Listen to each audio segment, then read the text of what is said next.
Every town has its ghost stories, and ours was no different. Crescent Valley High was built in the early 1900s, a towering brick structure that had seen generations of students come and go. But there was one part of the school no one talked about: the forgotten wing. It had been sealed off years ago after a supposed accident. Some said a fire broke out, trapping students inside.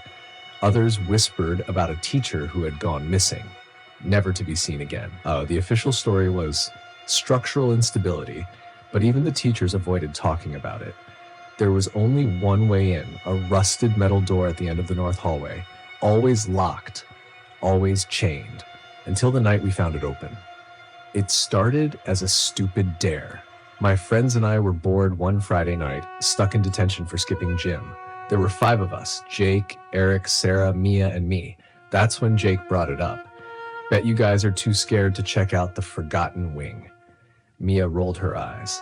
Oh please, Jake, that place is just old classrooms and dust. Eric smirked. Then let's go see for ourselves. We knew the school janitor left by 7. If we were careful, we could slip in unnoticed. So, with phone flashlights in hand, we crept through the dim hallways toward the north hallway. That's when we saw it. The chain on the rusted metal door was gone. The padlock hung loose, as if someone had just unlocked it. Sarah hesitated. Guys, maybe this isn't a good idea. But Jake was already pushing the door open. The air inside was different, stagnant, heavy. The temperature dropped instantly, sending a chill down my spine.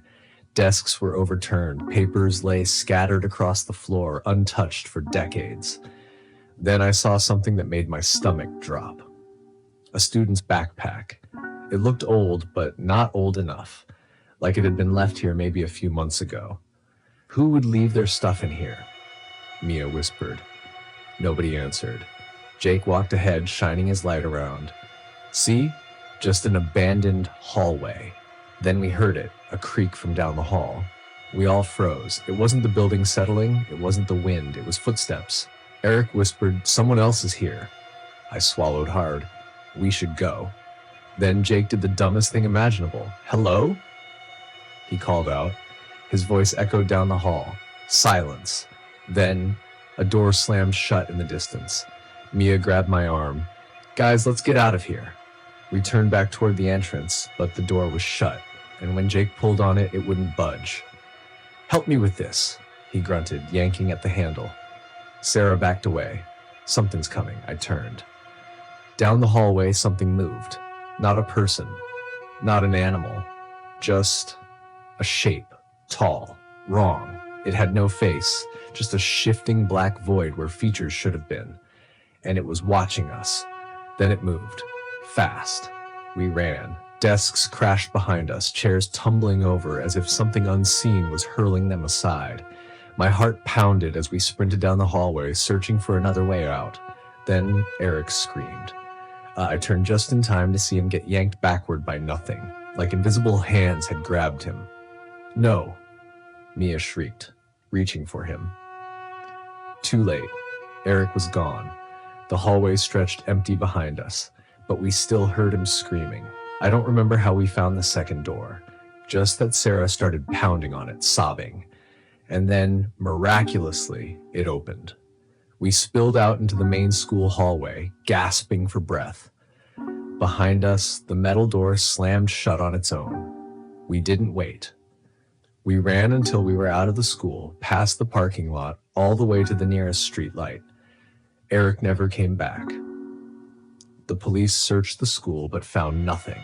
No sign of him, no sign of anyone. And the next time we checked, the metal door was chained again, like it had never been open at all. We tried telling people. No one believed us. But every so often when I pass Crescent Valley High at night, I swear I see something in the windows. Watching. Waiting for the next fool to open the door.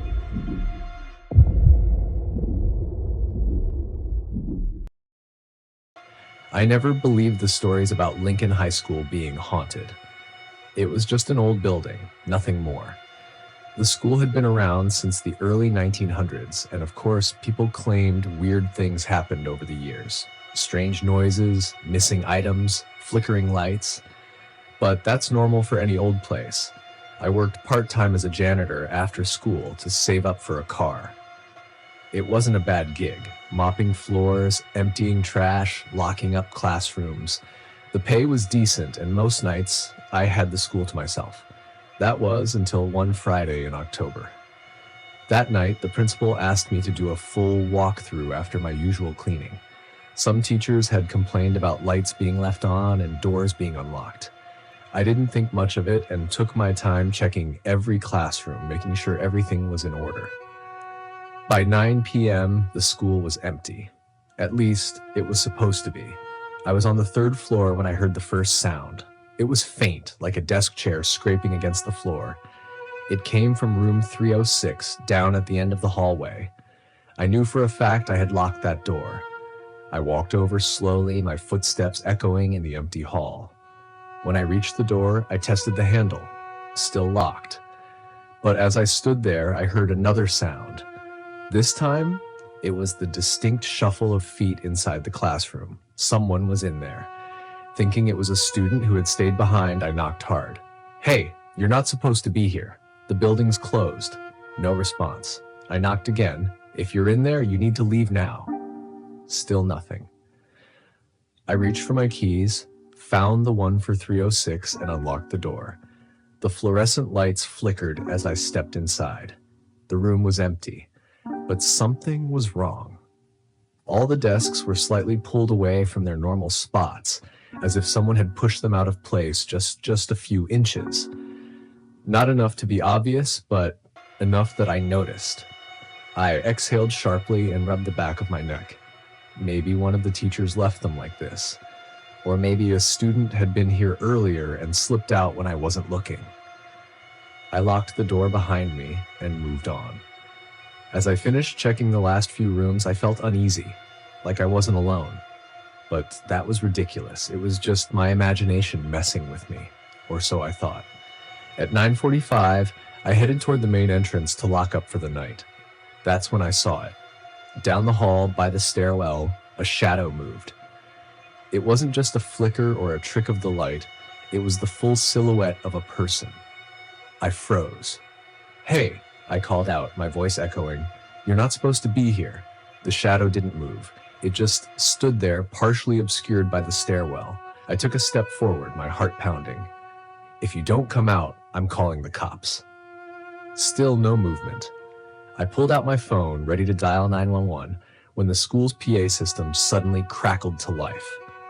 A burst of static blared through the speakers, followed by a low humming sound. I looked up at the nearest speaker. The PA system hadn't been used all night. There was no reason for it to turn on by itself. Then, just as suddenly as it had started, it stopped. Silence. I turned back to the stairwell. The shadow was gone. A chill ran through me. I hurried to the front office, checked the security cameras, and rewound the footage. My stomach dropped. The cameras had been off for the past hour. I grabbed my things and got out of there as fast as I could. The next morning, I told the principal what had happened. He didn't look surprised. "You're not the first one," he said quietly. He told me that back in the 1960s, a student went missing inside the school. A junior named Eric Dawson had been last seen on the third floor after detention. No one ever found him. The only clue was his backpack, which had been left in room 306. After that, strange things started happening. Lights turning on by themselves, doors unlocking overnight, figures appearing in the hallways when no one was there.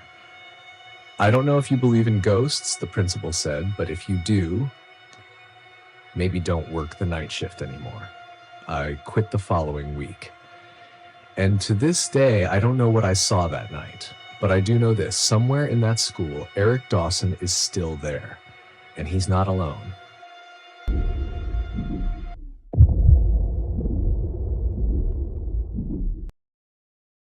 I never liked being in the school after dark.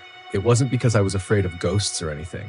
I just didn't like the way the place felt when it was empty. The hum of the fluorescent lights, the way my footsteps echoed down the halls, the faint creaks and groans of the old building settling. I was a junior at Westbridge High, and I worked part-time in the library after school. It was an easy enough job, checking out books, shelving returns, cleaning up after students who never bothered to put things back where they belonged.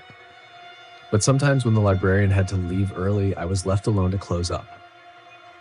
That's when the weird things started happening. It began with little stuff. Books falling off the shelves when no one was around, the old wooden chairs at the study tables moving ever so slightly, like someone had just gotten up. I told myself it was my imagination, or maybe just the building shifting. But then, one night, I saw something that changed everything. It was a Thursday and the library closed at 7 p.m. By 6:45, most students had already left. I was at the front desk scanning a few last-minute returns when I heard a noise from the back of the library. It was the sound of footsteps. I looked up. The back section of the library, the reference section, was empty. I stood up slowly, my heart picking up speed. "Hello?" I called. "Library's closing soon. You need to check out your books now." No response. I walked around the desk and made my way toward the sound. The reference section was dimly lit, with tall shelves that created narrow aisles. I peeked around each one, expecting to find a student who had lost track of time, but there was no one there. I exhaled sharply and turned to leave. That's when I heard it again. Footsteps, right behind me. I spun around. Nothing. I felt a shiver crawl up my spine. I was done for the night. I hurried back to the front desk, grabbed my bag, and locked up as fast as I could.